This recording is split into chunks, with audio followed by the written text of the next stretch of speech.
এই মুহূর্তে আপনাদের এসএসসি ভবনের সামনের ছবি দেখাচ্ছি। চাকরিহারারা এসএসসি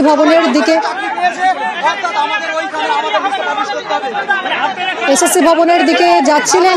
চাকরিহারা শিক্ষক শিক্ষাকর্মীরা, তাদের আটকে দেয় পুলিশ।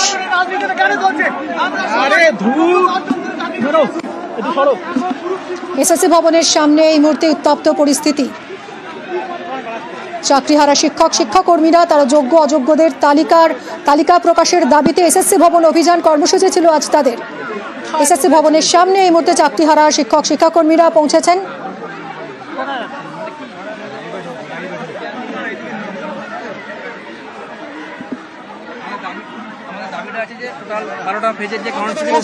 আমরা এখানে অপেক্ষা করব এবং তারও আগে যাতে আমাদের সাথে কোনো টেন্টেড ক্যান্ডিডেট যেন না ঢুকে যায়, তার জন্য আমরা এখানে ভেরিফাই করব, তার ডায়েরি নাম্বার দেখব এবং প্রত্যেকটা কাউন্সিলিং থেকে একজন করে আমরা পাঠাবো এবং ভেরিফাই করে কোনো টেন্টেড ক্যান্ডিডেট এখানে ঢুকতে পারবে না।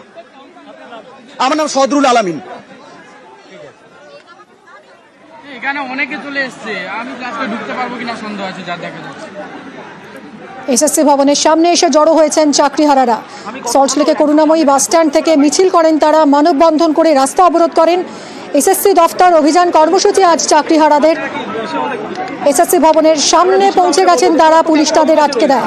বিশ্বজিৎ সাহা আমাদের সঙ্গে রয়েছেন সরাসরি। বিশ্বজিৎ, যে আন্দোলনকারীরা রয়েছেন তারা চেয়ারম্যান অর্থাৎ এসএসসি চেয়ারম্যানের সঙ্গে কথা বলতে যাবেন এমনটাই ঠিক হয়েছে। আধ ঘন্টা পর চেয়ারম্যান দেখা করবেন এমনটাও তাদেরকে জানানো হয়েছে। এবং যারা আন্দোলনকারী রয়েছেন তাদের মধ্যে অনেক যারা বিভিন্ন ভাবে অর্থাৎ যারা কেউ প্রথম প্যানেলে ছিলেন, কেউ দ্বিতীয় প্যানেলে, অর্থাৎ যে সঙ্গে থাকো বিশ্বজিৎ, সঙ্গে থাকো ফিরবো। যা আমাদের লিডার যা ঠিক করবেন সেটা, তবে আপাতত যেটা হয়েছে প্রত্যেকের লিস্ট ওয়েটিং লিস্ট থেকে প্রত্যেকটা ওয়েটিং লিস্ট থেকে নাম্বার 1 ওয়েটিং লিস্ট 1 যেটাকে আপনারা ইসে বলছেন, মানে এখন অবধি first counselling list, second counselling list, সেটা বলে সেই শুনলে। আচ্ছা, সেই লিস্ট থেকে প্রত্যেকটা এখন কতগুলি লিস্ট আছে আপনাদের? লিস্ট আপাতত 5টা লিস্ট থেকে তাহলে 5 জন যাবেন। 5 জন যাবে প্রত্যেকের, আর গ্রুপ লিডাররা যাবেন। আবার গ্রুপ লিডাররা, তাহলে সেটা মিলিয়ে কত সংখ্যা হচ্ছে? তাও 10 থেকে 12।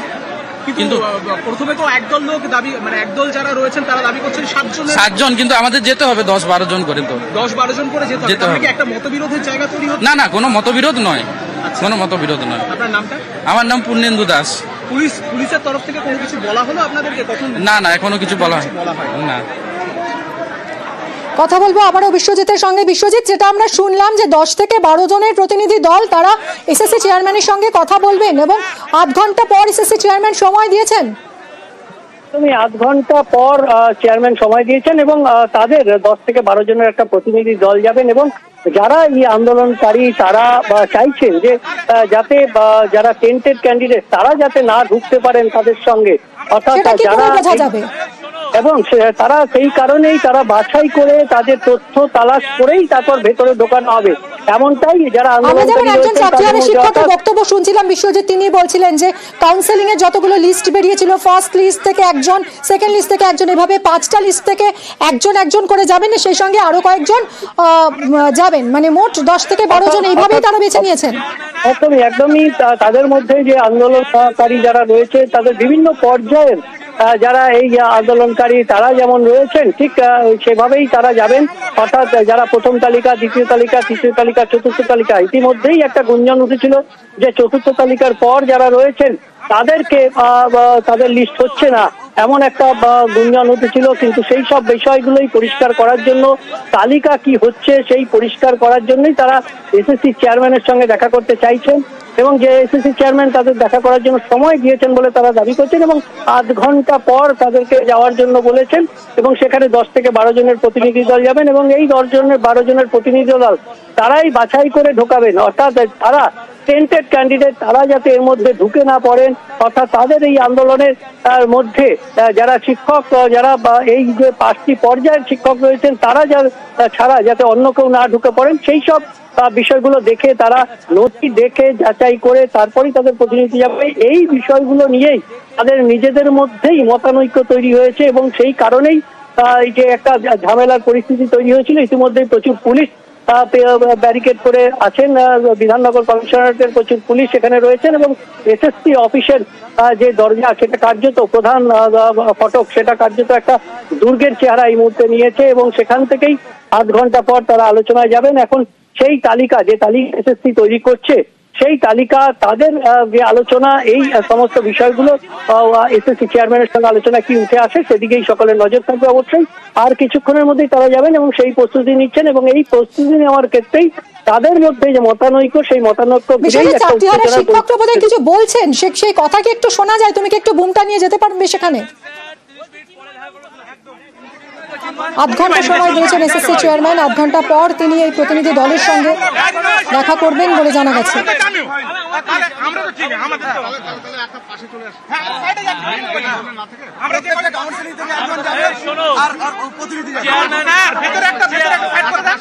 চেয়ারম্যান স্যার 30 মিনিট পরে দেখা করব একদম দেখতে পাইনি দেখতে পাই।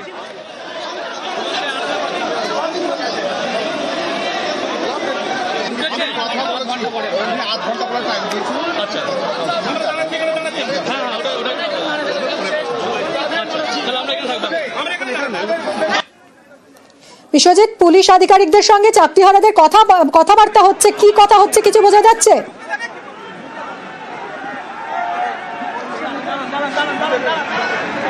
এই মুহূর্তে আপনারা দেখতে পাচ্ছেন এসএসসি ভবনের সামনের ছবি। এসএসসি ভবন অভিযান আজ চাকরিহারা শিক্ষাকর্মীদের এবং আধ ঘন্টা পর সময় দিয়েছেন এসএসসি চেয়ারম্যান। তাদের সঙ্গে কথা বলবেন, দেখা করবেন চাকরিহারা শিক্ষাকর্মীদের প্রতিনিধি দল।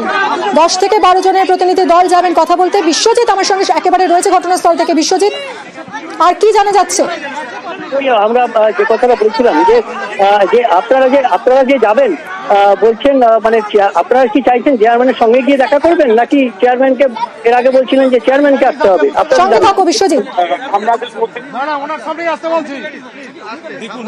আমাদের মধ্যে একটা ডিসিশন হয়েছিল যে চেয়ারম্যান বাইরে বেরিয়ে আসবেন এবং উনি আমাদেরকে আমাদের যে দাবি দাওয়াগুলো আছে সেগুলো উনি আশ্বস্ত করবেন বা উনি ওনার বক্তব্য রাখবেন। কিন্তু আমাদের মধ্যে একজন নেতৃত্বে যিনি আছেন চিন্ময়বাবু ফোন করেছিলেন চেয়ারম্যানকে। ওনাকে জিজ্ঞাসা করা হলো, স্যার আপনি এই অযোগ্য লিস্টে 4th কাউন্সিলিংটা রাখছেন তো, তার সবগুলো রাখছেন তো? উনি বললেন এখনো কিছু বলতে পারছি না এই বিষয়ে, আমরা আইনজ্ঞ মানে যারা ওনাদের সাথে পরামর্শ করছি, তবে 4th কাউন্সিলিং এর পর থেকে মানে হতে পারে, আমরা অযোগ্যের লিস্টে যেতে পারে, এক্সপায়ারি প্যানেলের মধ্যে যেতে পারে।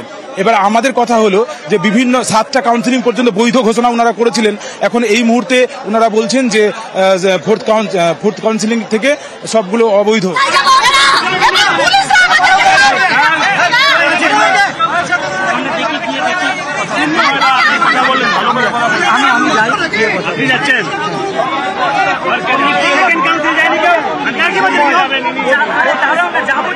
সেটাই তো জানি না কে গেল, তাও জানি না। স্যার কোথায়?